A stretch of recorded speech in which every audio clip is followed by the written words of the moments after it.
Kita lanjutkan biografi berikutnya dari imam madhab, dan kita masuk ke biografi yang keempat, yaitu Imam Ahmad bin Hanbal rahimahullahu ta'ala.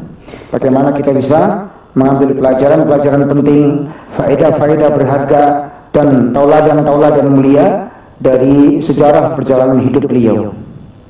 Kalau sebelumnya kita telah membahas tentang imam-imam madhab yang lainnya, di antaranya adalah Imam Abu Hanifah rahimahullah. Beliau adalah pelopor dalam ilmu fikih dan membangun dasar-dasar fikih agar mudah difahami dan mudah dimengerti. Ketika kita berbicara tentang Imam Malik bin Anas rahimahullah, maka beliau adalah guru besar di bidang hadis dan orang yang pertama kali menyusun hadis-hadis Nabi SAW dalam sebuah buku, yaitu dalam kitab Muwatta'nya. Kemudian Imam Asy-Syafi'i rahimahullah ta'ala, beliau adalah sosok yang sangat cerdas yang menyusun teori tentang ilmu usul fikih, ya, dalam kitabnya Ar-Risalah. Nah, disitulah beliau membangun ilmu-ilmu fikih berdasarkan usul fikih. Baik. Kalau imam tiga tadi menonjol di bidangnya masing-masing, sedangkan Imam Ahmad bin Hanbal ini menonjol karena keteguhannya di atas akidah yang lurus, sehingga ketika itu masyarakat di masa beliau tidak tersesat dari jalan yang lurus, ya, sampai-sampai ulama kita mengatakan ada dua tokoh besar yang berjasa menyelamatkan akidah umat. Yang pertama adalah Abu Bakar As-Siddiq radhiyallahu anhu ketika memerangi orang-orang yang murtad. Yang kedua adalah siapa? Imam Ahmad bin Hanbal rahimahullahu ta'ala, karena perjuangan beliau mempertahankan akidah yang lurus bahwa Al-Quran adalah kalamullah, bukan makhluk. Baik, saya akan tulis di papan tulis. Tadi kita bahas ada berapa tokoh yang berjasa terhadap umat, ya. Baik. Dua tokoh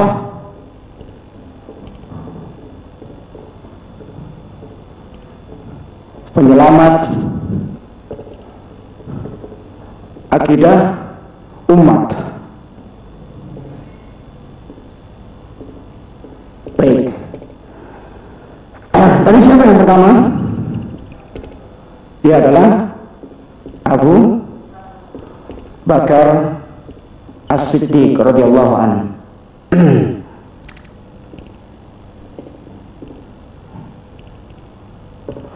Baik, apa jasa beliau dalam menyelamatkan akidah umat? Memerangi orang-orang yang murtad.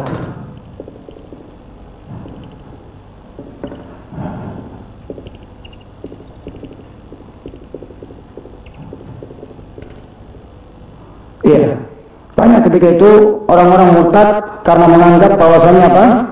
Bahwasannya sepeninggal Rasulullah sudah tidak ada lagi yang diikuti. Jadi dianggap agama Islam sudah selesai, sehingga mereka tidak mau lagi sholat, tidak mau lagi bayar zakat dan seterusnya. Akhirnya diperangi oleh Abu Bakar As-Siddiq radhiyallahu anhu. Ya, kalau dibiarkan akan semakin banyak orang-orang yang murtad. Ya, baik. Yang kedua, siapa tadi? Imam Ahmad bin Hanbal.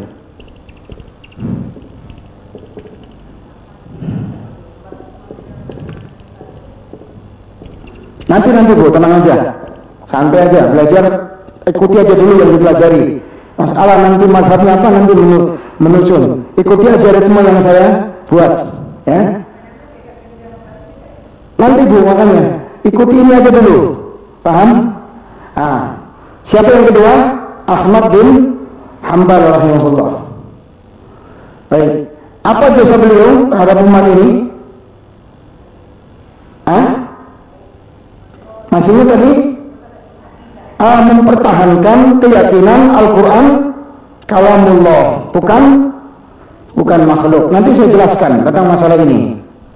Yang penting kita tahu dulu jasa para pendahulu kita.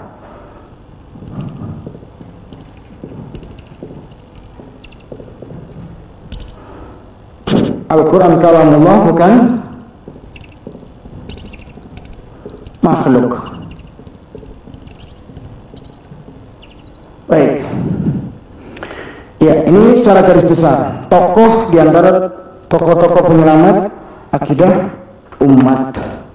Nah, Ahmad bin Hanbal di masa beliau mempertahankan akidah adalah Al-Quran itu adalah kalam Allah, firman Allah. Sementara keyakinan kelompok sesat di masa itu, mereka mengatakan Al-Quran itu bukan kalam Allah, tapi Al-Quran adalah makhluk. Nah, ini keyakinan sesat, dan keyakinan ini nanti insya Allah kita bahas, masih ada di zaman kita sekarang.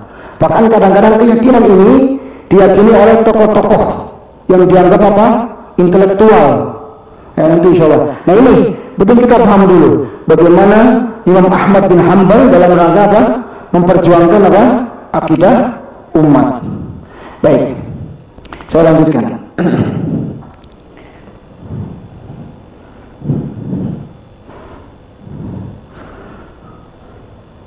Kita mulai pembahasannya dengan pembahasan nasab Imam Ahmad dan masa kecilnya Imam Ahmad bin Hanbal rahimahullah. Nama beliau adalah Ahmad bin Muhammad bin Hanbal. Saya ulangi lagi, Ahmad bin Muhammad bin Hanbal Asy-Syaibani.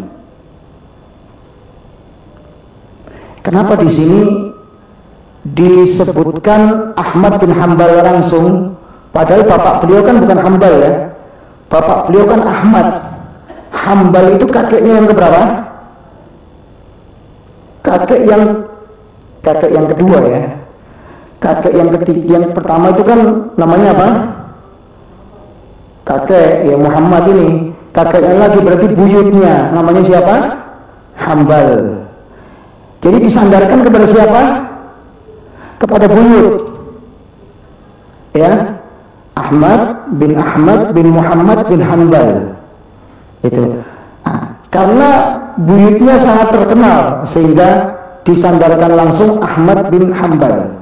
Ya, kalau seandainya saya runut misalkan nasab seorang, misalnya ada seorang namanya Muhammad bin Yusuf bin Yunus bin Adam misalnya, maka boleh seorang mengatakan Muhammad bin Adam, padahal Adam adalah buyutnya misalnya, tidak masalah ya, tidak ada masalah yang seperti ini. Atau langsung seorang menyandarkan kepada kakeknya, seperti Rasulullah SAW pernah mengatakan, Ana ibnu Abdul Muttalib, saya adalah anaknya Abdul Muttalib, padahal Abdul Muttalib adalah kakeknya Rasulullah. Kenapa beliau mengatakan anak ibnu Abdul Muttalib, bukan anak ibnu Abdullah, saya anak Abdullah? Karena Abdul Muttalib lebih terkenal daripada siapa? Daripada Abdullah. Ketokohan kakeknya si Abdul Muttalib ini melebihi ketokohan bapaknya Abdullah, sehingga Nabi Muhammad langsung menyandarkan kepada kakeknya, anak ibnu Abdul Muttalib. Baik. Dan beliau dari kabilah yang bernama Syaiban, sehingga dijuluki Asy-Syaibani. Jadi kalau seorang punya kabilah, maka dia boleh menyandarkan kepada kabilahnya atau kepada daerahnya. Seorang lahir misalnya di Jakarta, misalnya namanya Muhammad Al-Jakarti. Karena apa? Disandarkan kepada kotanya. Sama seperti Imam Bukhari. Imam Bukhari dari daerah mana? Dari daerah Bukhara. Makanya Imam Al-Bukhari namanya siapa? Muhammad, bapaknya namanya Ismail, kakeknya namanya Bardisbah, daerahnya namanya Bukhara, sehingga Muhammad bin Ismail bin Bardisbah Al-Bukhari. Jadi orang kata ngasih nama anaknya siapa? Bukhari.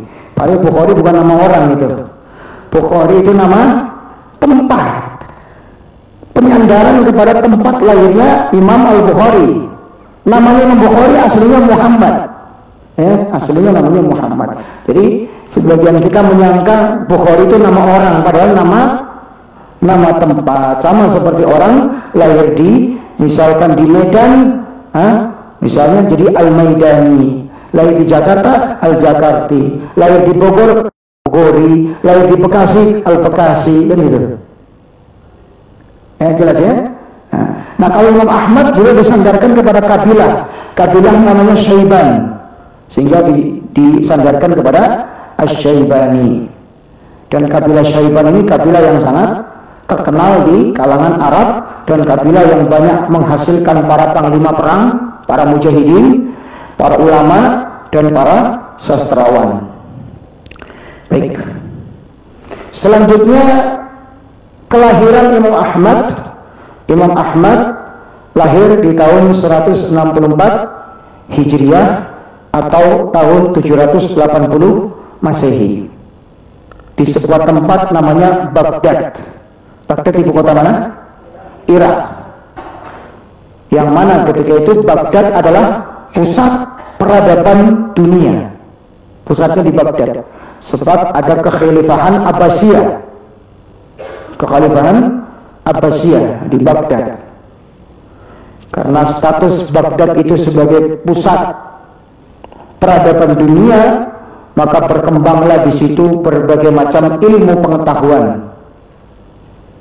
Ya, ilmu agama, ilmu arsitek, ilmu yang lainnya, ya. Karena Baghdad statusnya sebagai pusat pemerintahan atau peradaban dunia. Nah, Imam Ahmad lahir di Baghdad, lahir di lingkungan yang juga di situ masih banyak para ulama. Baik.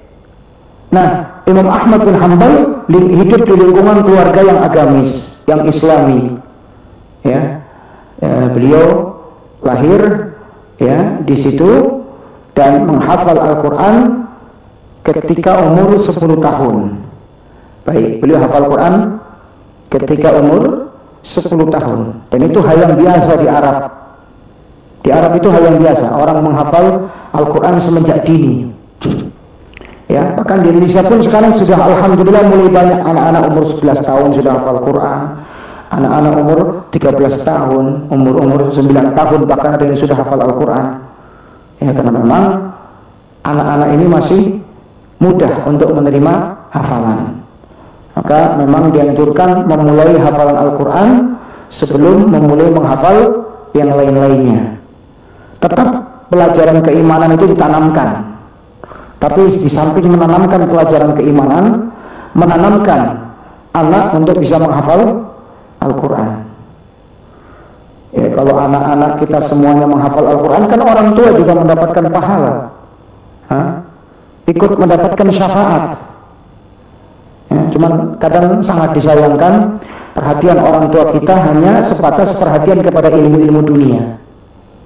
Allah Ta'ala berfirman, ya'lamuna zahiran minal hayatid dunya wa hum 'anil akhirati hum ghafilun.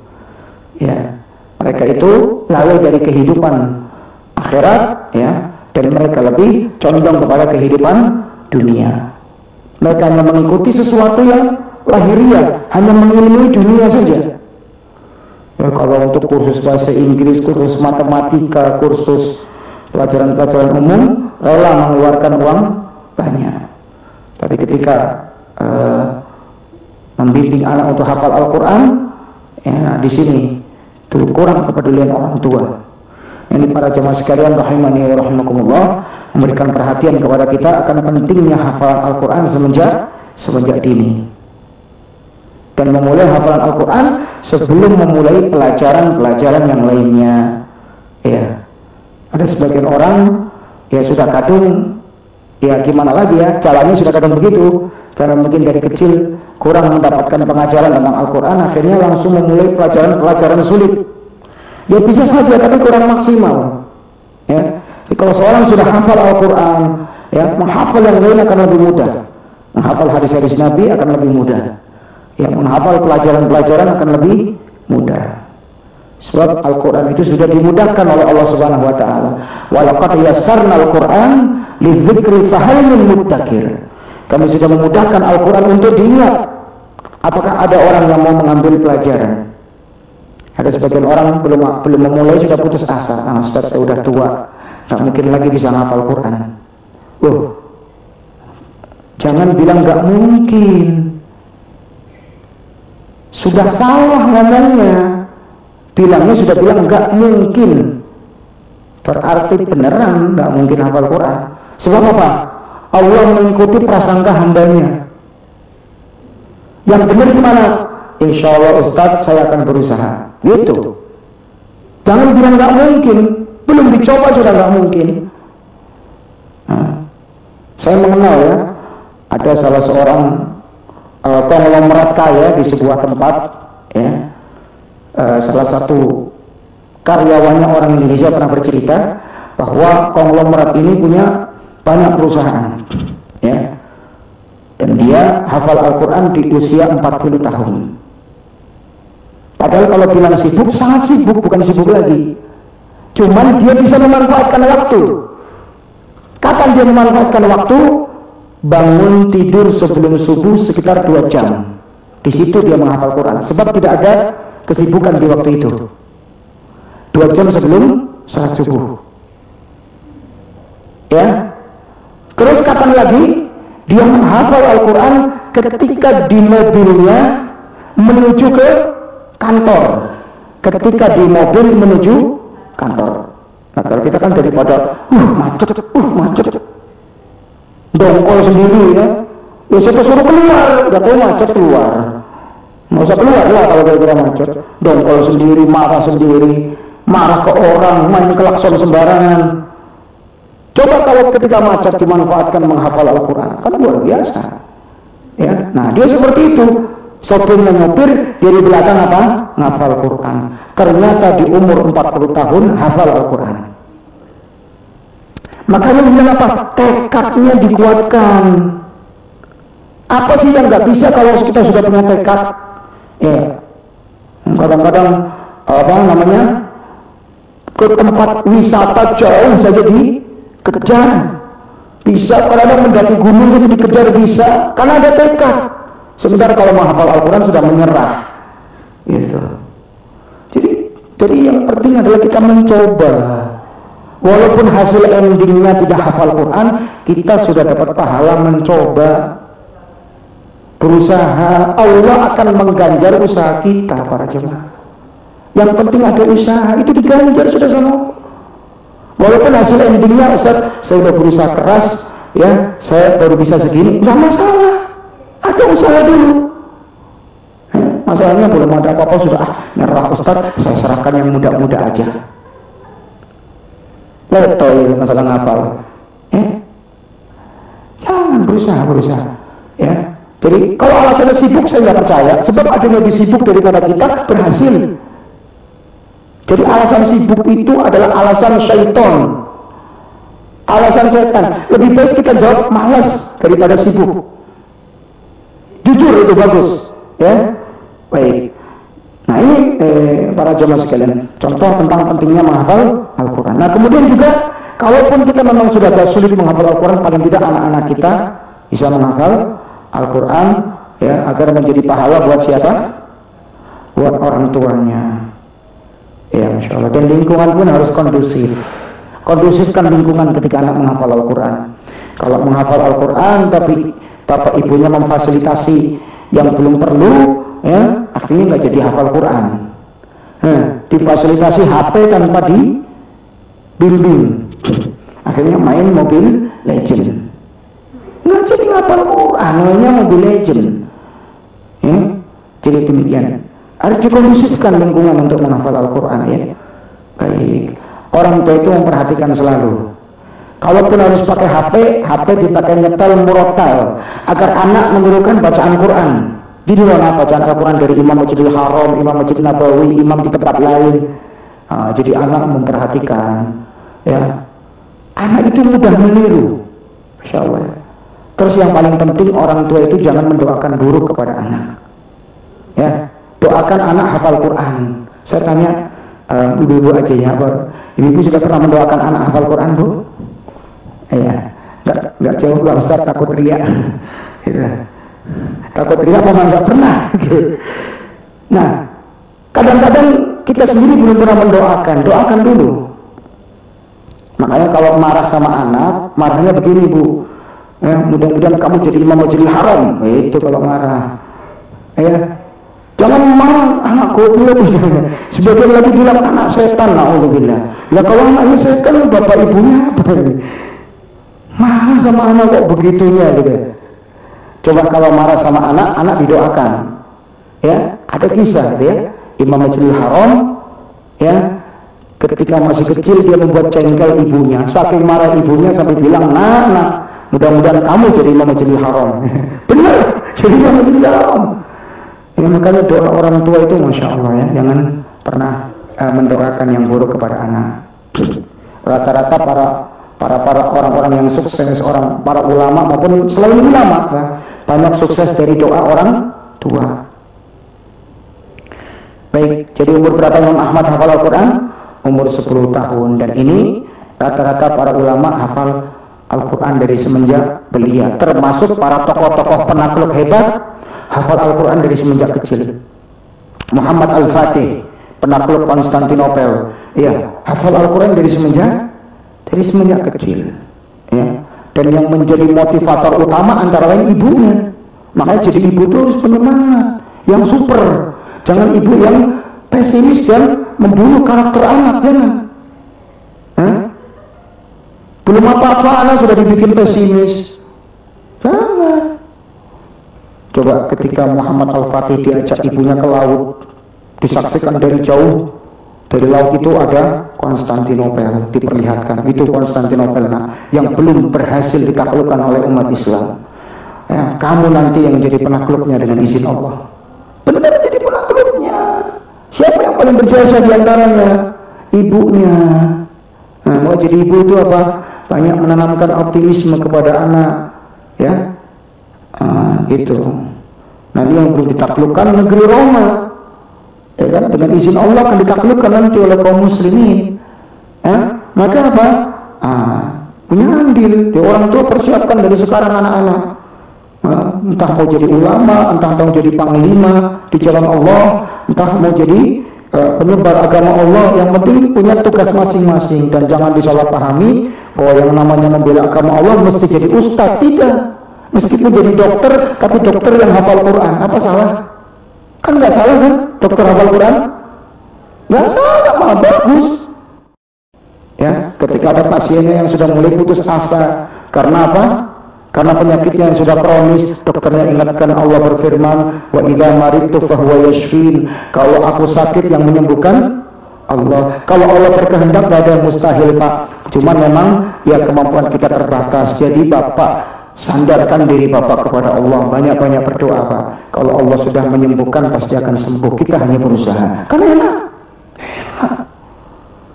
Panglima perang, hafal Quran, bagus. Ya enggak? Jadi nanti anak buahnya suruh sholat tepat waktu, ya kan? Akhirnya apa?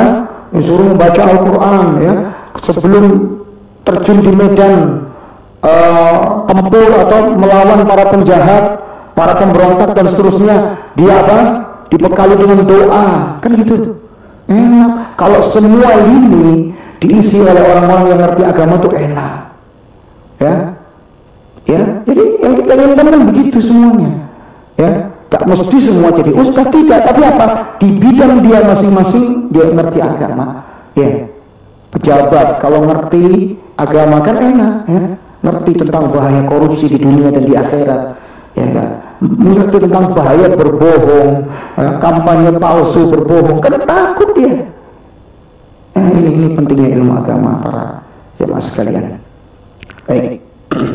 Setelah hafal Al-Quran, maka Imam Ahmad belajar dengan guru-guru yang ada di Baghdad. Karena di situ masih banyak para ulama, di antaranya beliau belajar dengan Imam Abu Yusuf Al-Qadhi, dan beliau adalah muridnya Imam Abu Hanifah, murid seniornya. Jadi nggak sempat ketemu dengan Abu Hanifah, tapi ketemu dengan muridnya yaitu Abu Yusuf Al-Qadhi. Dalam bidang apa beliau belajar? Beliau belajar tentang ilmu fikih. Ya, kemudian belajar lagi dari Imam Asy-Syafi'i di Mekah. Tapi sebelumnya di mana? Di Baghdad dulu beliau mengambil ilmu. Nanti kita akan rinci guru-gurunya ya. Dari mana beliau belajar dan siapa guru yang punya pengaruh besar terhadap Imam Ahmad. Iya, sebelum saya berbicara tentang bagaimana Imam Ahmad thalabul ilmi, saya ingin berbicara, ada kisah menarik tadi belum sempat saya paparkan tentang peran ibu terhadap anak. Sekali lagi peran ibu terhadap anak, karena yang lebih banyak hadir di sini ibu-ibu. Ya, saya akan lebih menekankan motivasi untuk ibu-ibu. Ya. Jadi Imam Ahmad yang paling berjasa terhadap beliau siapa?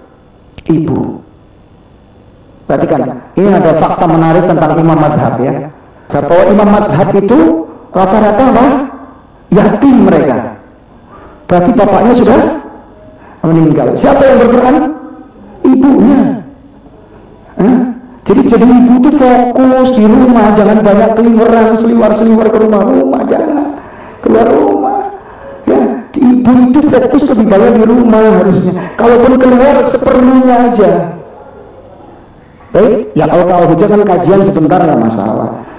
Ini jangan masa dari pagi sampai pagi itu baru pulang. Kan gimana? Lihat, perhatikan. Ini 3 imam madhab.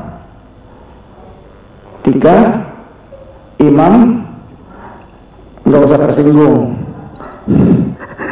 Baik, 3 imam madhab ternyata apa?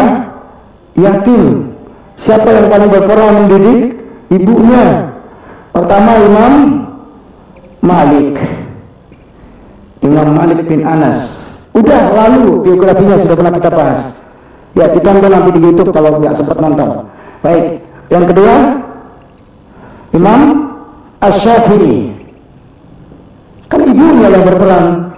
Ya, Imam Syafi'i dibawa kemana? Ke Mekah supaya belajar ilmu syar'i di sana. Baik, lahirnya di Asqalan di Palestina, Gaza. Baik, yang ketiga Imam Ahmad bin Hanbal. Ya, tadi ibu ada yang nanya, Hambali itu apa? Hambali itu madhabnya, madhab fikihnya. Hambali, kalau Imam Syafi'i madhab fikihnya madhab Syafi'i. Ya, Imam Malik madhab fikihnya Maliki, Abu Hanifah Hanafi, gitu ya. Baik. Nah, ini semuanya lahir dalam kondisi yatim, bayangkan. Siapa yang paling berperan? Ibunya. Makanya kita ini butuh ibu yang fokus. Ya, walaupun tanpa bapak, ibu itu bisa berperan. Tapi kadang-kadang masalah ibu ada, bapak ada. Tapi apa? Lebih parah daripada anak yatim. Karena bapak ibunya cuma yang penting udah ngasih duit. Udah, nah, terserah kamu mau ngapain, yang penting duit udah dikasih. Pikirnya itu sudah cukup. Padahal anak lebih butuh pendidikan daripada duit. Duit bapak ibu itu anak bisa nyari sendiri nanti. Sebab setiap orang sudah dicatat rezekinya oleh Allah. Jangan berpikir apa? Bahwa sudah dikasih duit selesai. Ya? Baik. Nah ini ada, kita masuk ke Ahmad bin Hanbal. Jadi ibunya itu tiap pagi sebelum subuh, Ahmad bin Hanbal waktu kecil antara umur 5 sampai 6 tahun atau 7 tahun ya, umur kecil lah, 10 tahun lah ya, itu dibangunkan sebelum subuh, sudah dibiasakan bangun sebelum subuh, dipersiapkan sama ibunya, dipakai baju seperti bajunya ulama. Kenapa? Ibunya punya harapan Ahmad bin Hanbal itu jadi apa? Jadi ulama. Makanya dari kecil dipakein baju ulama ya. Kalau dari kecil dipakein bajunya nggak jelas ya seperti itu ya. Soalnya kamu baju-bajunya baju-baju pahlawan super. Ya sesekali sih ini sering tiap hari ya. Padahal pahlawan super itu nggak ada hakikatnya di dunia nyata, nggak ada. Pakaikan pakaian ulama sesekali ya, nggak apa-apa. Maksudnya kalaupun dia memakai pakaian seperti biasa nggak masalah, tapi sebelum pengajian, sebelum TPA kan harusnya dipersiapkan anaknya dipakai pakaian yang islami gitu ya. Nah, supaya kita nggak miris, karena kadang-kadang saya miris orang itu kalau mau kondangan ke pengantin rapi bajunya. Giliran mau sholat kaos oblong yang dipakai coblos nomor 54. Ya kan parah sebenarnya itu. Masa sholat pakainya belakang coblos nomor 54 misalnya, nggak boleh nyebutin nomor ini ya. Ini nomor ini aja, nomor fiktif. Tapi ini contoh ada di belakang. Ya orang yang lihat baru sampai Allah aduh ini sudah coblos ini kan nggak fokus yang di belakang lagi, jadi mengganggu kekhusyuan orang lain. Bagaimana dari ajaran apa ibunya sejak kecil diajari anak itu kalau ke masjid pakai baju yang islami, jangan cuma pakai kaos oblong, pakai apa? Sarung diuntal-untal begini, itu ya, jangan. Tapi apa? Ajarkan supaya beradab. Masa ke kondangan pakainya rapi, ke masjid seadanya, kan? Gimana ketika kita di hadapan Allah Subhanahu Wa Taala, kan gitu. Baik. Nah, jadi dibawalah Imam Ahmad kemana? Ke masjid. Supaya apa? Belajar di situ hafalan Quran dan seterusnya sampai hafal Quran di umur 10 tahun. Jadi ibunya punya perhatian besar. Bapaknya sudah meninggal. Ini. Jadi banyak kalau kita lihat anak-anak yatim yang berprestasi karena apa? Ibunya yang jempolan. Ya, ibunya yang berat. Coba kalau sudah kayak gitu, ibunya dapat pahala nggak nanti di akhirat? Masya Allah, ibu itu pahlawan cuman tidak dikenal. Coba kalau kita lihat nama imam itu lebih terkenal bapaknya. Imam Malik bin Anas, nama ibunya siapa? Banyak orang nggak tahu. Padahal yang berjasa siapa? Ibunya. Ibu itu tokoh di belakang layar meskipun tidak terkenal. Ya. Imam Asy-Syafi'i Muhammad bin Idris, bapaknya yang terkenal Idris. Ibunya siapa? Banyak orang nggak ngerti. Ya. Imam Ahmad bin Hanbal, ya, baik. Ahmad bin Hanbal atau Ahmad bin Ahmad lebih terkenal siapa? Bapaknya atau kakeknya? Ibunya siapa? Banyak orang nggak kenal. Ternyata yang sangat berjasa siapa? Ibunya. Nah itu, makanya saya bilang ibu itu jasanya luar biasa. Coba sekarang imam-imam ini sampai sekarang ajarannya masih diadopsi oleh manusia. Siapa yang juga kena pahalanya? Ibunya nggak peduli walaupun nggak terkenal, ya lah Bu. Nanti juga kalau anak ibu pasti binnya bin bapaknya kan gitu kan? Nggak penting nggak terkenal ibu, yang penting ibu punya jasa itu yang paling penting ya. Baik. Jadi Imam Ahmad memulai belajar ilmu agama di Baghdad, di tempat kelahirannya sendiri, dari guru-guru yang ada di situ. Di antaranya Imam Abu Yusuf, murid dari Imam Abu Hanifah. Baik, di situ beliau belajar ilmu fikih, belajar hadis. Nah, setelah selesai beliau belajar dari ulama-ulama di Baghdad, maka ibunya memerintahkan Imam Ahmad untuk berkelana mencari ilmu ke Mekah. Ini ibu yang tegar ya, jadi kepingin anaknya supaya apa? Benar-benar jadi ulama, ya, bukan di rumah saja tidak, tapi ingin anaknya apa? Jadi ulama juga. Maka dibekalilah oleh ibunya roti kering. Dibekali roti kering, bukan dibekali apa? Duit sekian puluh juta, tidak. Ibunya yakin kalau seperti Imam Ahmad anaknya itu pasti bisa mencari rizki dengan izin Allah.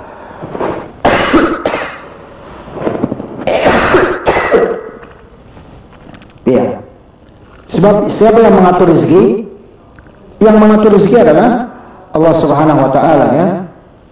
Makanya ibunya tetap optimis bahwa apa? Imam Ahmad akan mendapati rizki. Tidak bingung.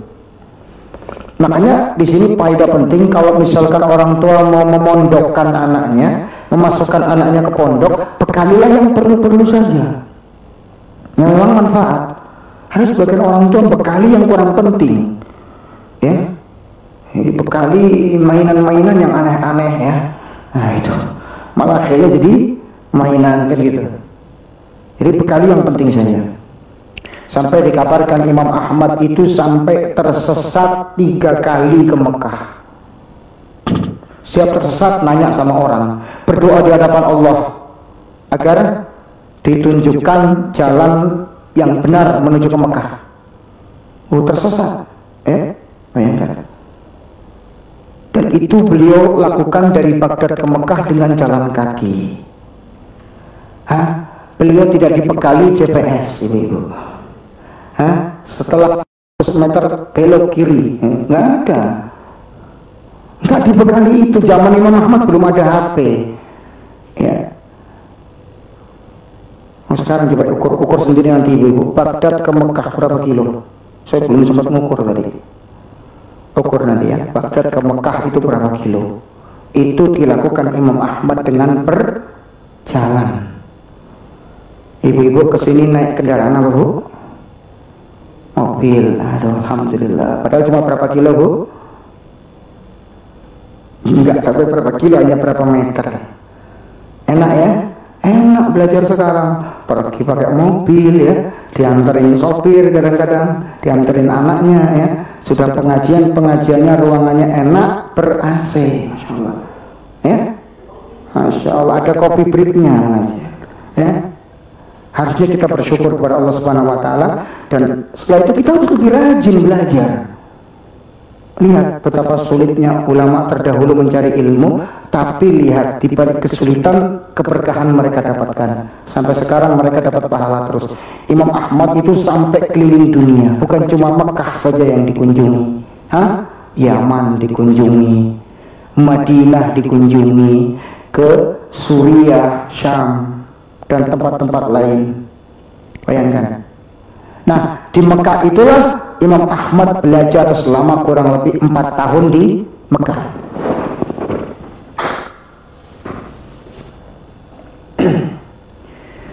Disitulah Imam Ahmad bin Hanbal ketemu siapa? Ketemu Imam Asy-Syafi'i, orang hebat di masa itu. Dari situlah Imam Ahmad mendapatkan faedah berupa ilmu usul fikih dan cara beristinbat dalam fikih. Sampai-sampai Imam Ahmad mengatakan, setiap hari saya mendoakan Imam Syafi'i. Ini tanda terima kasih guru kepada siapa? Murid. Insya Allah ustadz-ustadz yang mengajar itu tidak mengharapkan terima kasih, tapi kitalah yang harus tahu diri. Para jamaah sekalian, saya ingatkan bahwa seorang dapat hidayah berupa ilmu yang mengantarkan dia masuk surga lebih baik daripada mendapatkan harta benda. Sebab harta benda itu cuma di dunia. Mati ya sudah ditinggal, nggak akan dibawa ke akhirat. Kecuali pahalanya bagi yang disedekahkan di jalan Allah. Kalau tidak ya ditinggal. Ya. Tapi coba ilmu yang bermanfaat itu sampai ke akhirat. Sampai ke akhirat. Makanya guru-guru kita yang mengajarkan kebaikan itu sebagai tanda terima kasih kita doakan mereka. Termasuk ibu-ibu sekalian juga, saya ingatkan mendoakan para ulama kita yang sudah meninggal. Ustaz, saya nggak hafal satu persatu, ya doakan saja. Allah ampuni ulama-ulama kita yang masih hidup dan yang sudah meninggal. Doakan saya gitu ya. Sebagai tanda terima kasih kita. Doakan juga para sahabat Nabi SAW yang sudah mendahului kita. Ya, walladzina ja'u min ba'dihim yaquluna rabbana ighfir lana wa li ikhwanina alladzina sabaquna bil iman wa la taj'al fi qulubina ghillan lil ladzina amanu rabbana innaka ra'ufur rahim. Jadi kita mendoakan dengan rabbana ighfir lana wa li ikhwanina alladzina sabaquna bil iman. Ya Allah, ampunilah dosa-dosa kami dan dosa saudara-saudara kami yang telah mendahului kami dalam keimanan. Ya, para sahabat, para tabi'in, para tabi'ut tabi'in, para ulama. Wala taj'al fi qulubina ghillan lil ladzina amanu. Dan jangan kau jadikan dalam hati-hati kami ya Allah ya rasa hasad terhadap orang-orang yang beriman. Ya. Jadi ini doa yang kita panjatkan. Baik. Dan Imam Syafi'i mengakui keilmuan Imam Ahmad dalam bidang hadis. Sampai-sampai Imam Syafi'i mengatakan, antum a'lamu bil hadis minni. Wahai Ahmad bin Hanbal, engkau lebih tahu tentang hadis daripada aku. Masya Allah ya, guru kok bilang gitu sama muridnya. Coba ada nggak sekarang guru berani berani sportif mengakui bahwa murid saya ini lebih hebat dalam hafalan Quran daripada saya.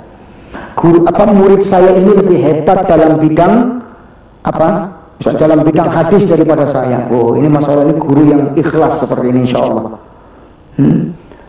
Jangan sampai guru hasad kepada muridnya gara-gara muridnya lebih terkenal. Nah, gurunya yang ngajari ternyata nanti muridnya lebih terkenal. Disitulah timbul hasad kadang-kadang. Jangan seperti itu. Seharusnya apa? Jadilah guru itu seperti Imam Syafi'i, mengakui kehebatan muridnya. Imam Ahmad rahimahullah, ya kan? Baik. Nah, di sini para jemaah sekalian yang dimuliakan oleh Allah Subhanahu wa taala, Nabi sallallahu alaihi wasallam bersabda, "Man salaka tariqan yaltamisu fihi ilman, sahalallahu lahu tariqan ilal jannah." Artinya, kata Nabi sallallahu alaihi wasallam, siapa yang menempuh jalan, berarti kalau mencari ilmu harus menempuh jalan. Untuk meraih ilmu di sini yang berkaitan dengan Alkitab was Sunnah, ilmu syar'i, niscaya Allah akan memudahkan jalan menuju surga. Jadi memang belajar itu harus menempuh jalan. Ada majelis didatangi, ya kan? Bukan cuma mencukupkan diri, Allah sudah banyak kajian-kajian di TV dakwah, kajian-kajian di YouTube. Betul, itu sarana, enggak salah, namanya juga sarana. Tapi jangan dijadikan itu tumpuan utama. Selagi masih bisa kita hadir. Tapi tetap ya, saya sarankan kepada ibu-ibu, hadir di majelis taklim bagus, tapi jangan lupa dengan hak-hak suami di rumah ya. Hak suami tetap dijalankan, kewajiban sebagai ibu rumah tangga tetap. Jangan sampai karena saking rajinnya ikut taklim terbengkalai perkara rumah tangga. Jangan sampai, mudah-mudahan enggak insyaallah ya. Nah, ini sekedar arahan saja. Baik, jadi tetap kita yang namanya mencari ilmu itu butuh keluar. Ya, ini perjuangan ya. Walaupun nanti acara-acara di TV dakwah, di YouTube dan yang semisal itu hanya sarana pembantu. Oh, saat kemarin ada uzur tidak bisa hadir, ya bisa disaksikan di YouTube dan yang semisal. Kenapa? Ya itu hanya sarana membantu, tapi utamanya adalah hadir langsung. Yang dapat pahala, ya dimudahkan jalan menuju surga adalah langsung hadir dan langsung berjalan. Dan itu lebih ringan daripada perjalanan para ulama kita dahulu, ya, berkeliling dunia untuk menuntut ilmu. Ya, Imam Ahmad pernah pergi ke Yaman, bertemu seorang imam namanya Imam Abdul Razak bin Hammam As-Sun'ani. Ya, Abdul Razak bin Hammam As-Sun'ani. Ternyata, ya, maksudnya beliau itu sebelum ke Yaman, beliau sempat haji dulu bersama temannya, teman akrab beliau, yaitu Imam Yahya bin Ma'in. Ini dua-duanya ulama hadis, Imam Ahmad bin Hanbal dan Imam Yahya bin Ma'in. Nah, dua-duanya sudah bertekad, ayo kita berangkat bareng ke Yaman mengambil hadis dari Abdul Razak bin Hammam As-Sun'ani. Nah, ketika itu dengan izin Allah mereka ketemu pas haji. Ternyata Abdul Razak bin Hammam As-Sun'ani juga sedang haji. Kenapa As-Sun'ani? Karena asalnya dari Son'a, Yaman ya. Nah, ketika itu Yahya bin Ma'in mengatakan, "Wahai Imam, kami ingin mengambil hadis. Saya dengan Ahmad bin Hanbal ingin mengambil hadis dari Anda." Ya. Ahmad bin Hanbal, ternyata apa? Abdul Razak pernah mendengar tentang kehebatan Imam Ahmad. Ya, diakui sudah kehebatan, sudah terkenal di masa itu. Tapi Imam Ahmad tidak gengsi untuk mencari ilmu. Baik. Sampai akhirnya Yahya bin Ma'in mengatakan kepada Imam Ahmad, "Wahai Ahmad bin Hanbal, ini loh Abdul Razak bin Hammam As-Sun'ani sudah ada di hadapan kita. Alhamdulillah kita nggak perlu capek-capek ke Son'a. Kita cukup mengambil hadis di Mekah saja sudah. Kita minta waktunya sebentar, kemudian kita ngambil hadis dari beliau." Apa kata Imam Ahmad? Tidak. Tekad saya, niat saya berjalan dari Mekah sampai Son'a. Saya tidak mau memutus niat ini. Ya, saya ingin dapat pahala mencari ilmu dengan berjalan dari Mekah sampai Son'a. Silakan ibu-ibu ukur sendiri berapa jarak Mekah ke Son'a. ya, San'a Yaman. Ukur sendiri. Tadi dari mana? Baghdad sampai Mekah, ukur nanti. San'a ke Mekah ke San'a, ukur lagi. Itu sekali lagi Imam Ahmad berjalan, nggak naik onta, berjalan. Gak pernah mikir nanti nginep hotel di mana ya, apa saya harus browsing dulu di Google itu biar tahu hotelnya di mana. Gak pernah berpikir nginep di hotel mana. Habis itu apa, naik kendaraan apa, nanti kalau kesesat ada nggak Google Map. Nah, jalan menuntut ilmu ya. Kalau sekarang taklim gampang, kalau susah nyari tempat biasanya panitia taklim sudah ngasih alamat mapnya sehingga gampang dicari pakai Google Map atau pakai Waze atau pakai apa ya, gampang sekarang nyarinya ya. Allah ya kan, gampang banget nyari taklim, sudah ada petunjuknya ya. Lah ulama dulu jawabannya kan. Hasilnya Imam Ahmad memiliki kitab hadis yang paling tebal sedunia, yaitu kitab Musnad Ahmad. Baik, kitab Musnad itu kitab apa sih? Nah, ini saya ingin menjelaskan sedikit tentang kitab Musnad.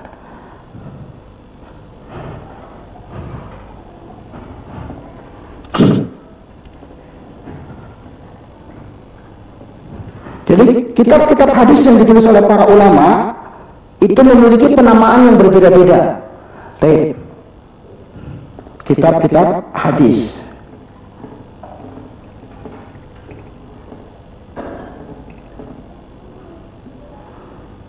Baik.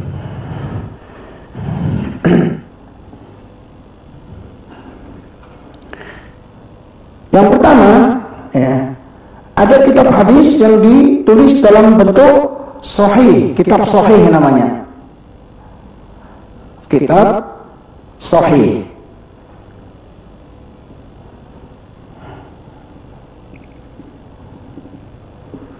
Contohnya apa? Ada Sahih Bukhari, Sahih Muslim dan seterusnya.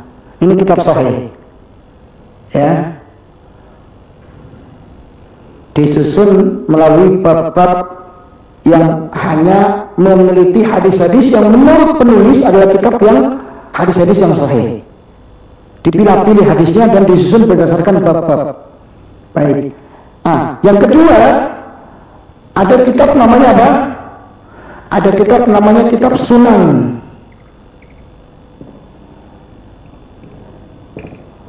Namanya Sunan.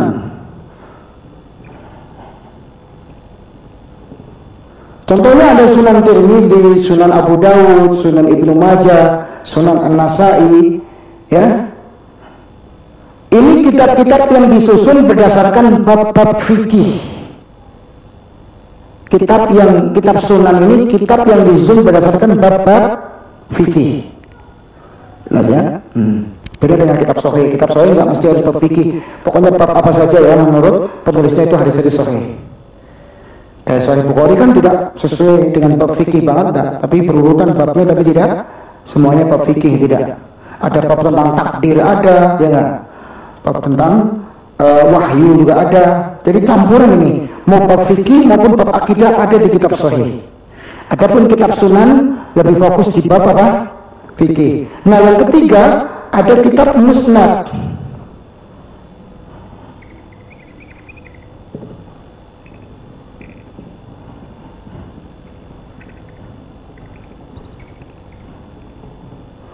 Nah, kitab Musnad ini disusun berdasarkan apa?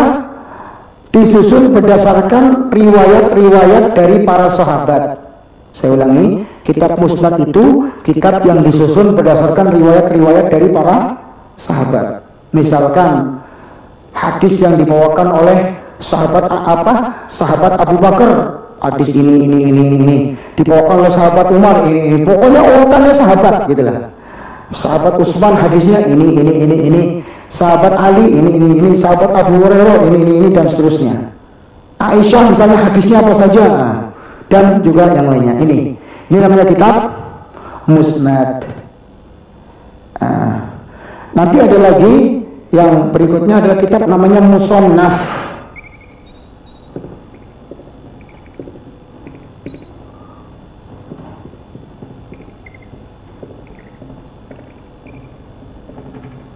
Ada kitab namanya Musannaf.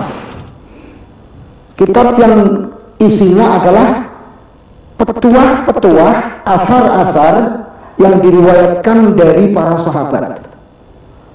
Petuah-petuah, asar-asar yang diriwayatkan dari sahabat, itu namanya Musannaf.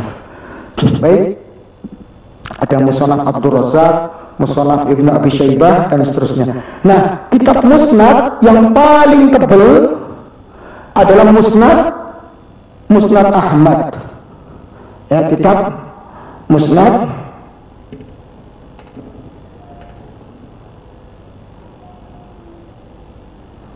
Imam Ahmad. Baik, ini kitab musnad yang paling tebal.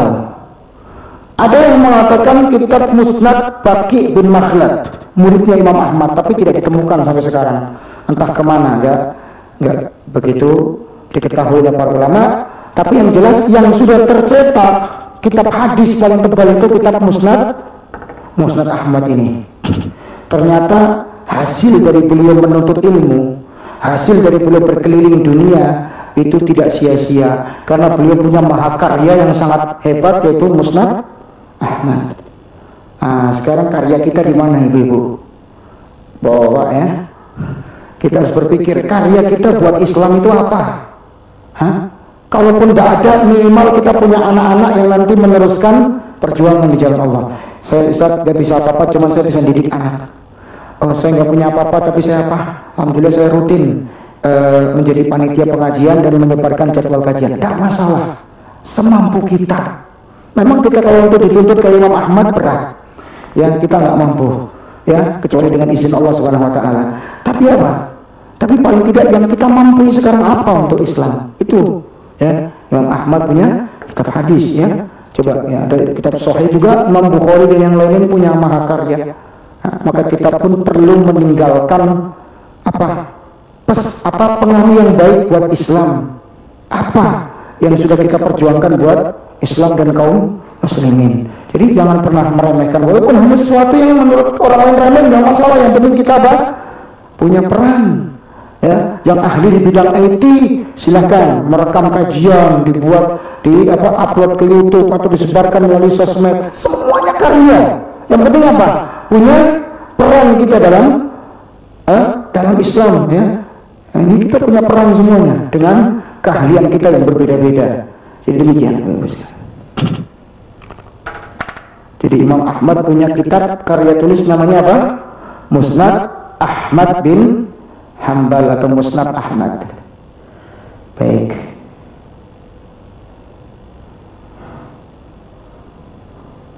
Sampai kemudian beliau memiliki karya tulis, memiliki murid-murid yang sangat banyak.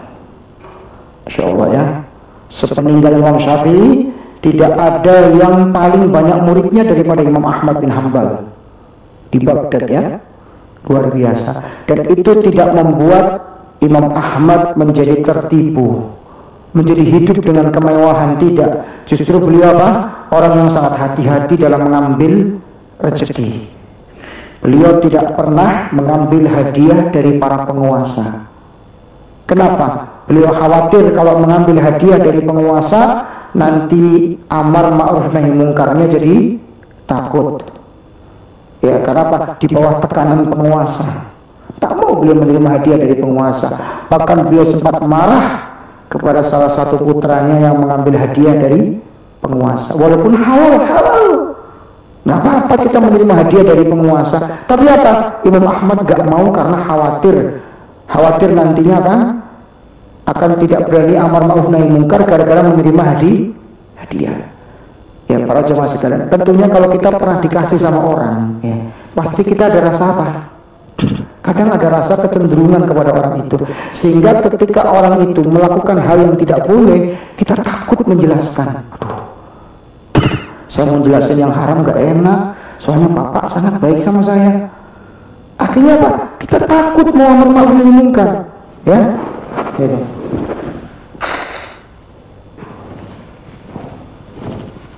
Dan itu yang tidak diingatkan oleh Imam Ahmad rahimahullah. Beliau tidak mau, ya, gara-gara condongan beliau kepada penguasa, akhirnya beliau tidak berani amar ma'ruf nahi mungkar. Ya. Ya, jadi Imam Ahmad bin Hanbal ini sosok yang sangat apa? Sosok yang sangat tawadhu, tidak kemudian beliau setelah terkenal namanya menjadi sombong, menjadi hidup mewah, tetap beliau hidup sederhana. Ya, tidak bergelimang dengan kemewahan. Baik. Dan Imam Ahmad bin Hanbal kalau mau ya cari harta banyak dengan cara menjilat kepada penguasa itu saking gampang. Sebab beliau tokoh yang dikenal umat. Tapi beliau tetap tidak suka dengan kemasyhuran. Maka diantara ciri Imam Ahmad itu tidak suka kalau ada orang berjalan mengikuti beliau. Kenapa? Beliau khawatir beliau menjadi orang yang masyhur, yang terkenal, kemudian orang-orang berjalan di belakangnya sehingga terkenal Imam Ahmad itu banyak ketika jalan diikuti orang. Itu beliau nggak mau seperti itu. Ya. Ini salah satu ketawadhuan beliau. Dan beliau pernah mengatakan, saya ingin tinggal di Mekah, di kampung dan tidak terkenal. Nggak perlu orang mengenal saya. Jadi kalau di zaman-zaman seperti sekarang justru orang ingin terkenal. Ya, ini hati-hati ya. Walaupun kita tidak boleh menilai niat orang, tapi sekarang sarana untuk menjadi terkenal itu gampang. Banyak cara. Ya.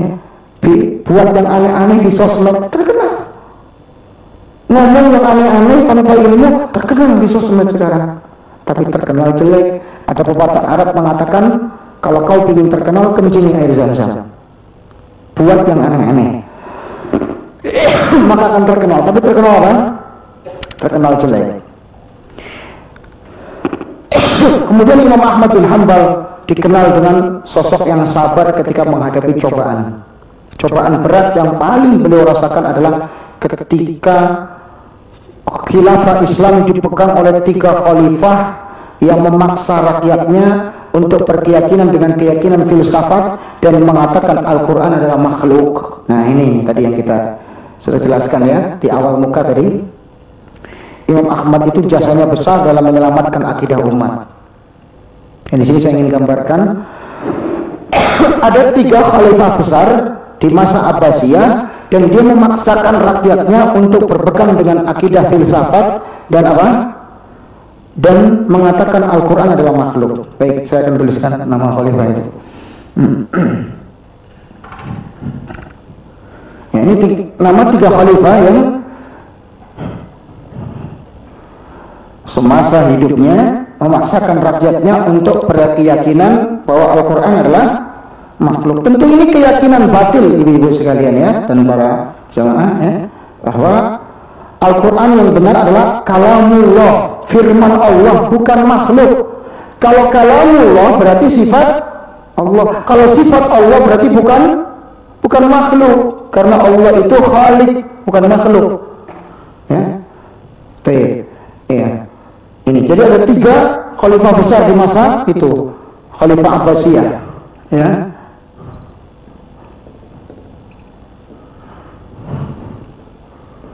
Sebelumnya nggak ada yang berkeyakinan seperti itu, ya. Sebelumnya tidak ada yang berkeyakinan seperti itu. Ini belakangan muncul karena apa? 3 khalifah ini terpengaruh dengan ilmu filsafat Yunani, ya, dan ulama ahli kalam yang sesat.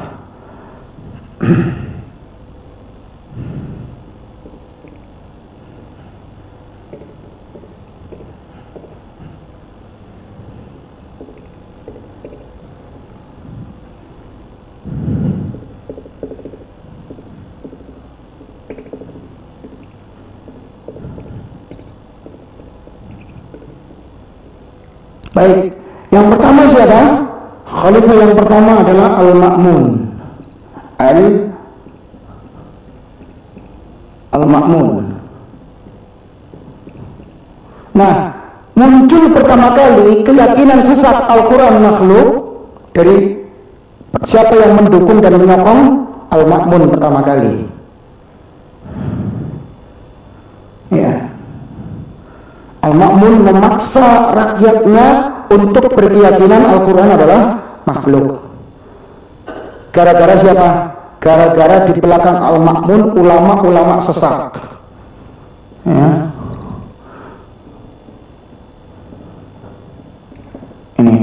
Ini yang mempengaruhi Al-Ma'mun itu ulama-ulama sesat. Siapa tokohnya?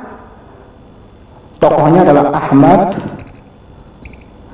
bin Abi Duat. Nah ini tokohnya. Dia yang terus mempengaruhi siapa? Al-Ma'mun. Terus, ya. Ini bahayanya kalau umara, pemimpin, disetir sama ulama sesat. Begini akibatnya. Sementara di zaman sebelumnya, zaman Khalifah Harun itu aman, nggak ada apa-apa. Karena Harun ar-Rasyid itu keyakinan akidahnya kuat, akidah sahih, Ahlus Sunnah wal Jamaah. Tapi giliran muncul Ahmad bin Abi Duat, muncul Khalifah Al-Ma'mun, maka dipengaruhi oleh Ahmad bin Abi Duat, sehingga setiap ulama yang tidak mau mengatakan Al-Quran makhluk dipenjara, sebagian lagi dibunuh. Bayangkan, jadi penjara di masa Al-Ma'mun itu penuh sampai enggak apa? Sampai enggak bisa menampung lagi orang, ya, saking penuhnya, sehingga sebagian dibunuh karena sudah kepenuhan. Bayangkan bagaimana nih pengaruh ulama buruk terhadap penguasa. Ini zaman Al-Ma'mun ini benar-benar ulama dikriminalisasikan. Kalau sekarang kan rata-rata banyak isu saja, belum tentu terbukti. Tapi kalau di zaman Al-Ma'mun ini benar-benar terbukti. Di antaranya siapa? Imam Ahmad bin Hanbal sampai dicambuk berkali-kali. Ya, luar biasa. Ya, ini Al-Ma'mun. Al-Ma'mun mati, diteruskan oleh saudaranya Al-Mu'tasim.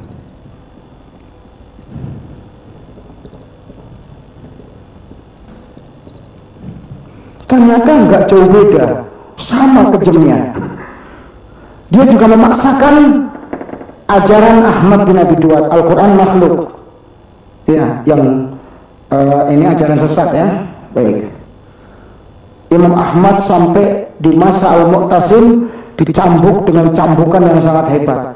Sampai-sampai orang-orang mengatakan kalau seandainya onta dicambuk itu bisa mati. Kalau seandainya gajah dicambuk saja bisa menderita. Ini Imam Ahmad jawabannya. Ya, ketika dicambuk Imam Ahmad hanya mengatakan Bismillah. Kemudian mengatakan apa? La haula wala quwata illa billah. Hasbiyallah wa ni'mal wakil.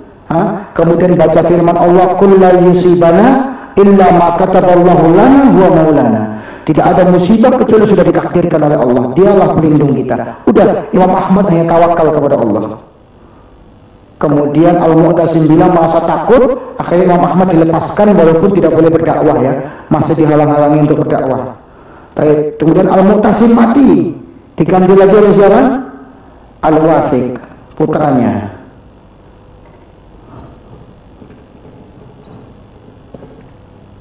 Ternyata sama aja, masih memaksakan apa? Akidah Al-Quran makhluk, dan rakyatnya di penjara kalau nggak mau. Dan ketika itu orang-orang menunggu keputusan Imam Ahmad. Kalau Imam Ahmad mengatakan Al-Quran makhluk, berarti apa? Semua rakyat akan ikut kepada Imam Ahmad. Akhirnya apa? Satu kota bisa sesat semua itu. Sebab sebagian ulama, ibu-ibu sekalian, ada yang nggak kuat. Ada yang nggak kuat sehingga dia harus berpura-pura mengatakan Al-Quran makhluk. Kenapa? Karena nggak kuat. Ya. Sementara kalau Imam Ahmad tidak, beliau tetap gigih, lebih baik saya mati syahid daripada apa? Saya mengatakan Al-Quran makhluk, akhirnya diikuti oleh masyarakat. Ya. Maka keteguhan Imam Ahmad diikuti oleh rakyat-rakyat di Baghdad. Sehingga apa? Sehingga ketika itu tidak ada yang terpengaruh dari rakyat-rakyat. Kecuali orang-orang yang memang tertipu ya dengan penguasa dan tertipu dengan ulama-ulama yang sesat. Nah ini bayangkan luar biasa perjuangan seperti ini ya.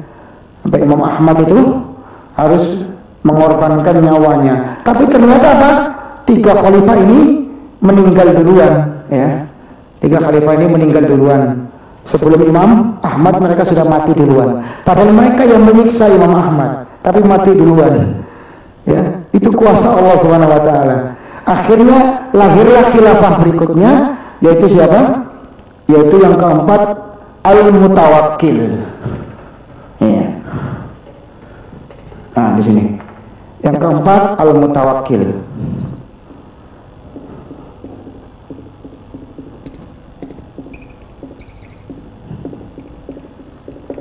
Nah, ini.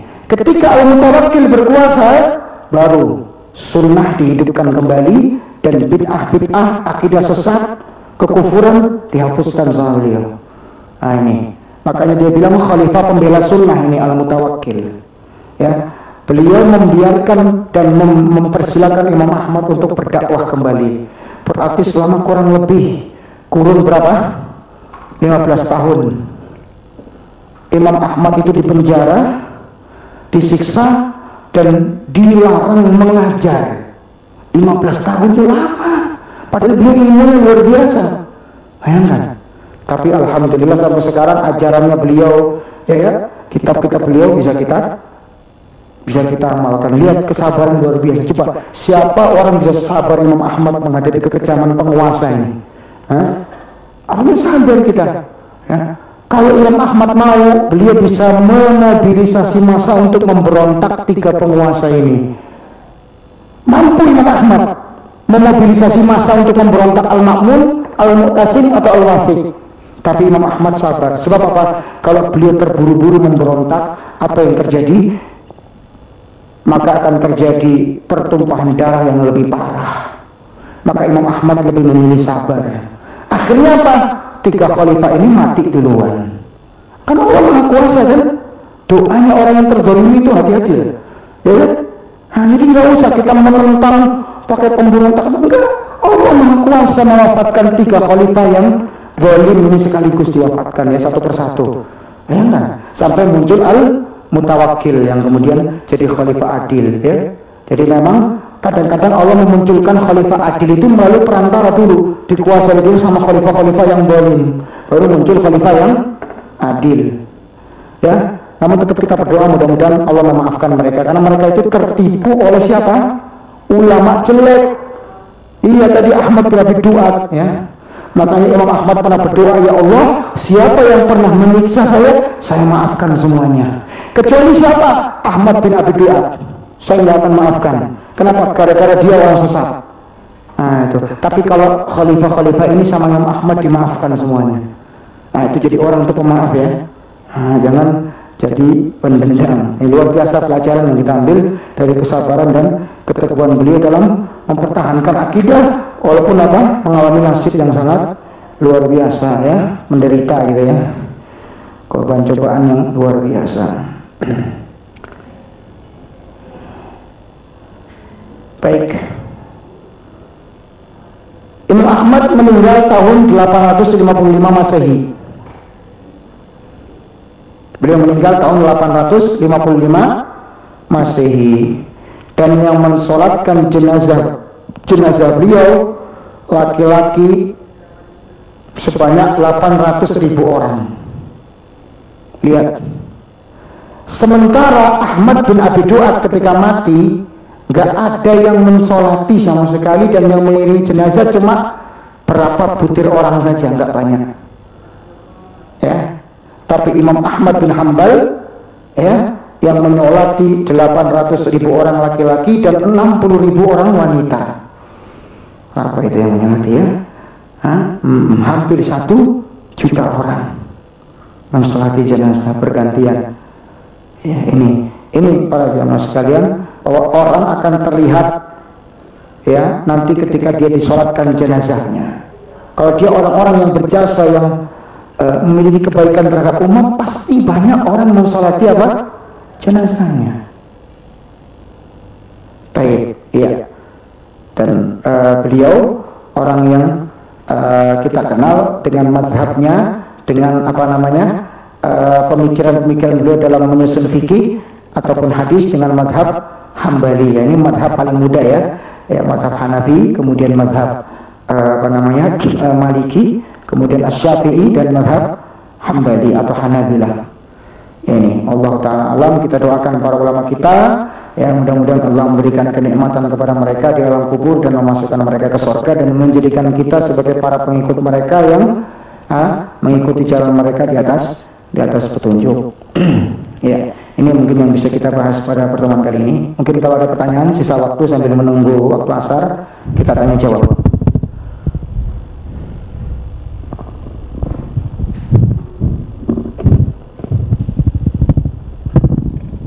Assalamualaikum Ustaz.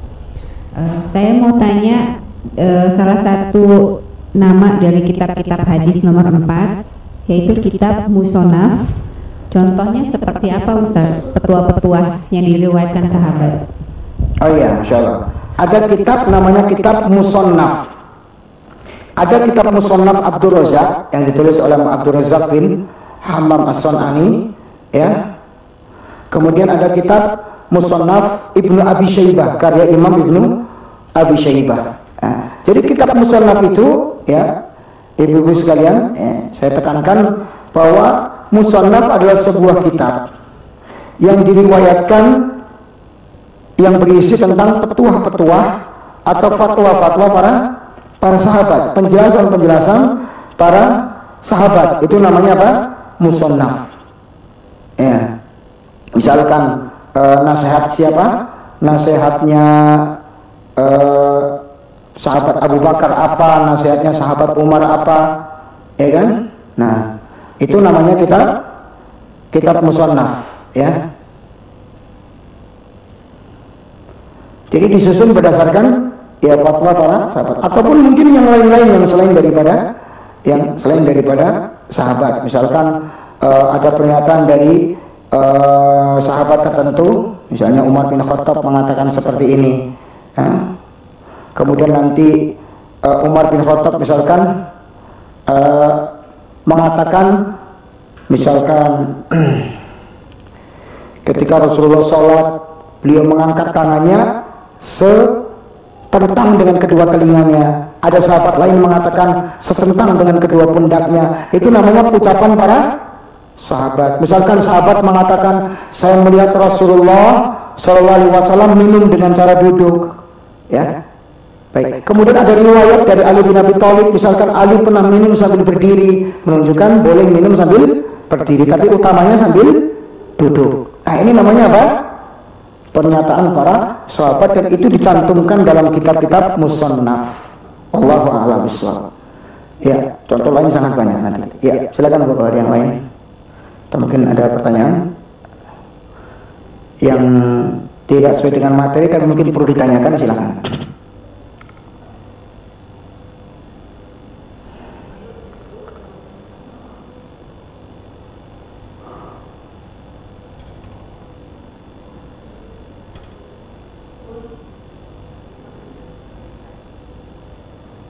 Udah, masih, Ibu, silakan. Masih kurang paham. Baik, di mana kurang pahamnya? Beda, Bu. Kalau musnad itu sabda Nabi cuman disusun berdasarkan riwayat dari sahabat. Misalkan sahabat Umar hadisnya dari Nabi ini. Kalau musannad itu murni pernyataan sahabat. Tapi kalau musnad itu sahabat mengatakan Rasul bersabda seperti ini. Nah, urut-urutannya berdasarkan apa? Urut-urutan sahabat. Intinya musannad ini penekanannya di hadis. Kalau musnad penekanannya di hadis, tapi berdasarkan urut-urutan sahabat yang meriwayatkan. Jadi sahabat Umar hadisnya berapa? Disebutkan sekian. Sahabat Aisyah, sahabiah Aisyah hadisnya berapa? Disebutkan sekian. Tapi tetap penyandarannya ke sabda Nabi. Tapi kalau musannad penyandarannya adalah ke perkataan khusus sahabat, baik pesahabat dia melihat Rasulullah ataupun sahabat berfatwa. Itu musannaf. Jelas. Baik, mungkin nanti beli aja Ibu, ya, buku-bukunya, atau mungkin bisa nanti membaca di buku-buku ulumul hadis, ya. Untuk terjemahan ada, ya, supaya lebih jelas apa perbedaan antara musannaf dengan musnad. Tapi insya Allah sudah jelas, ya. Silakan.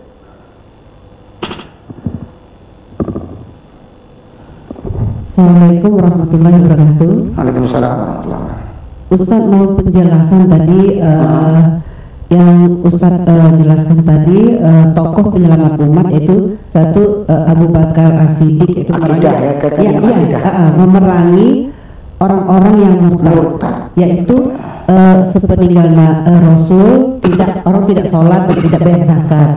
Jadi pengertian di sini murtad itu yang tidak sholat, tidak bayar zakat itu udah termasuk tergolong orang yang murtad, bukan yang pindah agama keyakinan gitu aja, bukan tergolong murtad gitu. Baik, murtad itu ibu-ibu ada berapa macam tingkatan. Pertama, murtad dengan pindah keyakinan, ya, seperti pindah keyakinan dari Islam menjadi Nasrani, menjadi Yahudi dan seterusnya, itu murtad juga. Murtad yang kedua adalah pengingkaran, juhud. Murtad karena pengingkaran. Nah, ini yang mungkin banyak diantara kita belum paham murtad yang model ini. Kebanyakan kita taunya yang namanya murtad itu apa? Pindah keyakinan. Padahal mengingkari sesuatu yang sudah qat'i, yang aksioma dalam agama ini juga bagian dari murtad.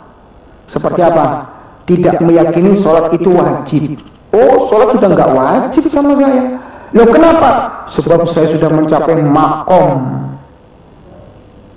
tertinggi dan sudah tidak wajib saya menjalankan ibadah. Haji sudah nggak wajib lagi, puasa sudah nggak wajib lagi, sholat udah nggak wajib lagi, zakat udah nggak wajib lagi. Sebab apa? Saya sudah sampai makom waliullah, itu makom ma'rifatullah. Sementara kalian masih makom syariat, masih wajib kalian sholat. Kalau saya udah enggak. Nah, ini namanya apa? Murtad karena apa? Ingkar. Nah, yang itulah yang terjadi di masa Abu Bakar. Mereka sudah meyakini sholat gak wajib lagi, zakat sudah gak wajib lagi, sehingga Abu Bakar As-Siddiq memerangi mereka. Jelas ya? Nah, ini murtad karena apa? Karena juhud, karena pengingkaran. Ya. Kemudian berikutnya ada jenis murtad lain, murtad karena mengolok-olok agama. Mengolok-olok, pengen tahu contohnya? Seperti orang bercanda, tapi bercanda dengan mengolok-olok agama. Ini pernah terjadi di masa Nabi. Ada orang mengatakan bahwa Nabi Muhammad dan para sahabat itu paling takut perang, paling banyak makan. Kemudian apa? Intinya istilahnya paling apalah, paling banyak makan, paling takut perang, ya. Ketika ketemu musuh lari. Itu niatnya katanya bercanda, tetap tidak dimaafkan. Makanya jangan bercanda dengan syariat agama, hati-hati. Agama bukan bahan candaan. Allah mengatakan, ya, dalam surah At-Taubah, wala in sa'altahum la yaqulunna innama kunna nakhudu wa nal'ab qul abillahi wa ayatihi wa rasulihi kuntum tastahzi'un la ta'tadiru qad kafartum ba'da imanikum. Apakah pantas kalian, ya, ketika ditanya kenapa kalian mengolok-olok, katanya kami cuma bercanda.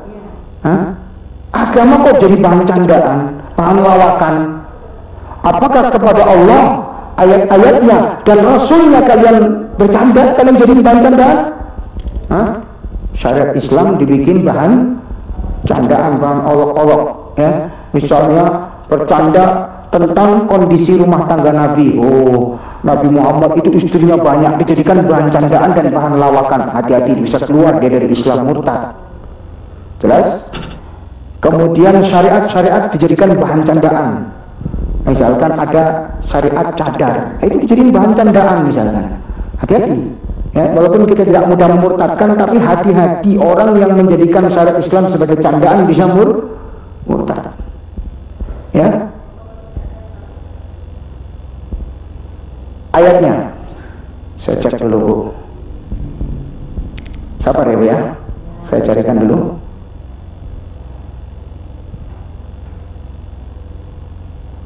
Atau mungkin ada yang nemu duluan, silakan. Baik. Qul abillahi wa ayatihi wa rasulihi kuntum tastahzi'un. At-Taubah ayat 65. At-Taubah ayat 65. Baik. Jadi bercanda dengan syariat, mengolok-olok syariat itu sebab apa? Sebab murtad. Jadi, ya. Bercanda sholat.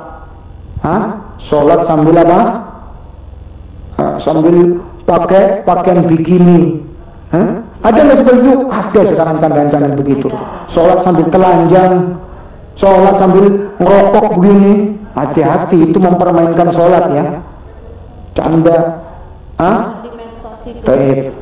Nah, ini namanya apa? Istihza dalam syariat Islam, hati-hati. Termasuk yang suka biasa hari-hari orang, aduh kalau malam Jumat sunnah Rasul, itu juga termasuk candaan, itu termasuk itu ya Ustaz? Ya nggak bisa kita mengatakan itu candaan, karena sunnah Rasul apa dulu malam Jumat? Iya. Ya kan malam Jumat ada baca surah Al-Kahfi, itu kan sunnah Rasul ya? Bukan, itu sunnah Rasul apa? Itu diidentikan sama misalnya, aduh ini malam Jumat yang bapak sama ibu sunnah Rasul, suka dicandain gitu, dipletet-pletet. Enggak ada sunnah Rasul, maksudnya melakukan hal apa? Iya, jadi itu tidak termasuk, termasuk juga. Dia salah paham biasanya. Iya, termasuk juga itu ya. Ya, menjadikan poligami sebagai bahan candaan gitu ya. Maksudnya untuk mencela dan mengecek poligami ya.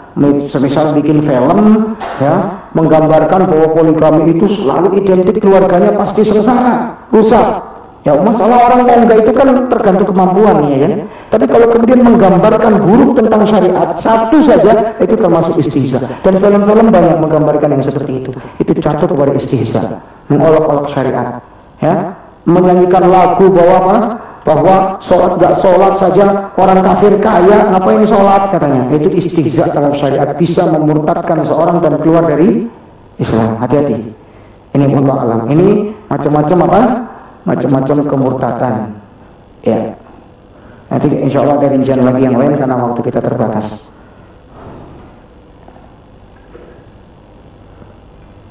Ada satu lagi barangkali mungkin penting, silakan Pak.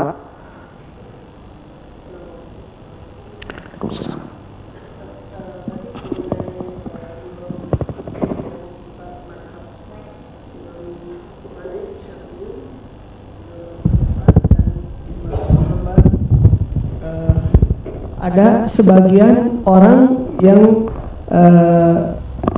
tidak ikut yang imam yang 4 gitu, termasuk mereka langsung katanya belajar ke hadis, ngambil langsung hadis dan Al-Quran. Setahu saya pun hadis pun seperti tadi yang diriwayatkan oleh Imam Ahmad bin Hambal itu kan banyak sekali gitu. Ini gimana menurut Ustadz gitu? Ada yang tidak mau, yang tidak mengakui imam yang keempat katanya, mereka langsung mengambil ke Al-Quran dan hadis gitu. Iya. Mengambil Al-Quran hadis itu kan butuh penjelasan para ulama ya. Meskipun kita tahu ulama tidak cuma apa imam 4 saja, banyak ulama yang lain. Tapi tentunya kalau seorang sekarang belajar Al-Quran wal hadis tidak menggunakan penjelasan ahli tafsir, penjelasan ahli hadis, nah gimana kita mau tahu tafsir? Karena Al-Quran itu apa? Butuh tafsir yang sahih. Di antara tafsir yang sahih adalah menafsirkan Al-Quran dengan Al-Quran, menafsirkan Al-Quran dengan hadis, menafsirkan Al-Quran dengan perkataan para sahabat, dengan perkataan para tabi'in, dengan penjelasan para ulama, dengan kaidah bahasa Arab. Dari mana kita tahu? Ya dari para imam kita, para ulama kita. Sekarang kalau ada orang ingin menafsirkan Al-Quran sendiri, sesat.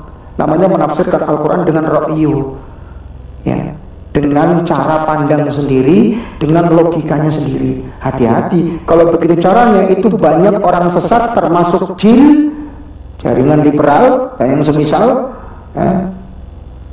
Mereka sesat gara-gara menafsirkan Al-Quran berdasarkan logika mereka. Oh semua agama sama, dalilnya mana? Ada di Quran. La ikraha fiddin, gak ada paksaan beragama. Oh berarti gak apa-apa beragama selain Islam. Inna dina indallahil Islam, agama di sisi Allah adalah Islam. Islam di sini kata liberalis itu artinya berserah diri. Jadi siapa saja yang berserah diri berarti dia Islam. Kristen yang sekarang kan berserah diri Islam, Yahudi berserah diri Islam. Mereka semua nanti masuk surga. Ada surganya sendiri-sendiri biar nggak saling rebutan. Islam punya surga, Nasrani punya surga, Yahudi punya surga. Dari mana itu muncul? Gara-gara menafsirkan Al-Quran berdasarkan akal sendiri, logika sendiri. Itu sesat. Kita harus belajar tafsir dari para ulama kita. Yang gak mesti harus imam 4 saja, tidak, ulama yang lain juga banyak ya. Dan semua ulama sama dalam permasalahan akidah. Walaupun ada perbedaan pendapat dalam perkara furu, cabang, tapi itu perbedaan pendapat yang tidak membahayakan. Tapi kalau sudah perbedaan pendapatnya sampai pada taraf menafsirkan Al-Quran dengan ra'yu, sepakat para ulama ini haram hukumnya. Hasilnya apa? Seperti jil itu, ngaco menafsirkan Al-Quran dan menafsirkan hadis. Ya, jadi kita harus mengembalikan kepada para ulama. Al-Quran mengatakan fas'alu ahla dzikri in kuntum la ta'lamun. Bertanyalah kepada orang-orang yang berilmu jika kalian tidak tahu. Adapun bermadhab khusus, misalkan saya bermadhab Syafi'i, teman saya bermadhab Hambali, itu sifatnya boleh, bukan keharusan, tapi boleh. Tapi kalau mengambil penjelasan para ulama dalam bidangnya masing-masing, ya harus. Ketika kita pelajari ilmu hadis, ya harus mengenal siapa ulama-ulama ahli hadis yang terkenal. Ketika kita belajar fikih, kenali siapa ulama-ulama terkenal di bidang fikih. Ya. Ketika kita belajar akidah, kenali ulama yang terkenal menyebarkan akidah yang sahih. Begitu caranya kita pelajari ya bidang ilmu secara benar. Jadi kalau sekarang Al-Quran dimahami sendiri, ya pakai ra'yu sendiri, ini bahaya. Ya, hasilnya seperti jil itu, akhirnya nggak jelas punya pemikiran. Coba orang-orang di luar Islam saja tidak senang, tidak mau mengatakan bahwa mereka bahwa agama selain mereka itu di surga. Nggak ada. Orang Nasrani misalnya, apakah mengakui Islam masuk surga? Orang Yahudi apalagi nggak akan mengakui selain Yahudi kecuali yang masuk Islam saja, apa yang masuk surga saja. Al-Quran mengatakan apa? Waqalu la yadkhulul jannata illa man kana hudan aw nasara. Surah Al-Baqarah. Waqalu la yadkhulul jannata illa man kana hudan aw nasara. Mereka mengatakan bahwa tidak masuk surga kecuali Yahudi dan Nasrani saja. Mereka ada umat Islam mengatakan surga milik umat Islam, apa salahnya? Dan orang Yahudi dengan Nasrani saja mengklaim surga milik mereka kok. Kita pun seperti itu, sebab Allah mengatakan apa? Agama di sisi Allah itu hanya Islam. Wa may yattaqi ghairal islami dinan fala yuqbal min. Siapa yang mencari agama selain Islam tidak akan diterima agamanya. Wa fil akhirati minal khasirin. Di akhirat termasuk orang-orang yang merugi. Ya. Kalau sekarang kita katakan di luar umat Islam kafir, lah apa salahnya? Memang kafir kok, kecuali kalau masuk Islam. Jadi kalau nggak mau dibilang kafir, masuk Islam. Gampang? Susah-susah amat. Iya, kalau nggak mau dibilang kafir, masuk Islam. Jangan kalau dibilang, oh jangan memanggil dengan kafir, panggil saja non-muslim. Ya, alhamdulillah kalau kita berkumpul dengan orang-orang non-muslim, ya, apa kita bilang ke dia, kafir di sini? Kan nggak mungkin. Enggak, kalau ada pengumuman pasti mohon yang non-muslim di sono, yang muslim di sini. Itu wajar. Mana ada sih orang memanggil wahai kafir? Nggak ada. Itu khayalan saja. Tapi dalam hukum Islam mereka disebut apa? Kafir. Lalu orang Nasrani saja menganggap di luar Nasrani namanya apa? Domba sesat. Nggak kita masalahkan kok. Domba sesat. Kita bilang kafir aja dipermasalahkan. Ini kurang kerjaan orang begini nih. Maklum lagi musim politik kan gitu. Ngapain dipermasalahkan? Itu hukum dalam Al-Quran, jangan diotak-atik. Dan alhamdulillah umat Islam tetap menjaga perasaan kok. Memanggilnya tetap pakai adab dan etika. Tapi Al-Quran membahasakan kafir ya kafir. Dan kita ungkit-ungkit istilah syar'i begitu ya. Nanti lama-lama surah Al-Kafirun diganti surah non-muslimun. Bahaya ini surat Al-Kafirun diganti surah non-muslimun. Lama-lama kata-kata yang menakutkan diganti. Oh jangan bilang haram, terlalu ekstrim, terlalu radikal, non halal. Saya takut begitu nanti kata haram orang takut mendengar, sehingga diganti non halal. Ya, masya Allah. Jangan bilang neraka. Oh terlalu kasar, non surga. Ya kalau non MSK nggak apa-apa. Baik, saya cukupkan sampai di sini kajian kita. Mungkin insya Allah kajian berikutnya kita akan membahas syarah Arba'in Nawawiyah ya. Arba'in Nawawiyah, hadis-hadis Arba'in Nawawiyah yang ditulis oleh Imam An-Nawawi rahimahullah ta'ala. Saya cukupkan sampai di sini kajian kita. Kita tutup dengan doa kafaratul majlis. Subhanakallahumma wa bihamdika asyhadu an la ilaha illa anta astaghfiruka wa atubu ilaik. Assalamualaikum warahmatullahi wabarakatuh.